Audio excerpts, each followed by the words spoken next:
তুমি ভুয়া মানুষ। তোমাদের মতো লোকেরা এটা ভুলভাবে উপস্থাপন করে। তোমরা যা লেখো তা এক ধরনের রাষ্ট্রদ্রোহিতার মতন। আবার ইরানে বোমা বর্ষণ করলে কি লাভ হবে? আপনি ৩৮ দিন ধরে এটি করেছেন, কিন্তু ইরানে কোনো রাজনৈতিক পরিবর্তন আনতে পারেননি।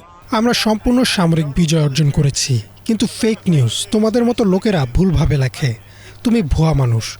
তোমাদের মতো লোকেরা এটা ভুলভাবে উপস্থাপন করে। আমরা সম্পূর্ণ সামরিক বিজয় পেয়েছি।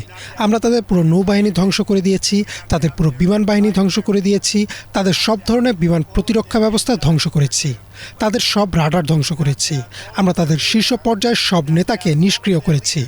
এরপর দ্বিতীয় সারির নেতাদেরও সরিয়ে দিয়েছি। তারা এখন সম্পূর্ণ বিভ্রান্ত। আমাদের পুরোপুরি বিজয় হয়েছে।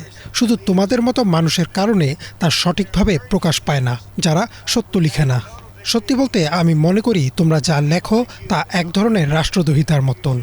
তুমি, দ্য নিউ ইয়র্ক টাইমস এবং CNN, আমার মতে তোমরা সবচেয়ে খারাপ। তোমরা আসল সত্যটা জানো, কিন্তু তোমাদের সম্পাদকরা বলে দেয় কি লিখতে হবে, আর তোমরা সেটাই লেখো। তোমাদের লজ্জা হওয়া উচিত। আমি মনে করি এটা রাষ্ট্রদ্রোহিতা। তোমরা লেখো তারা সামরিকভাবে ভালো করছে, অথচ তাদের কোনো নৌবাহিনী নেই, কোনো বিমান বাহিনী নেই, কোনো প্রতিরক্ষা ব্যবস্থা নেই। এভাবে লেখা সম্পূর্ণ ভুল।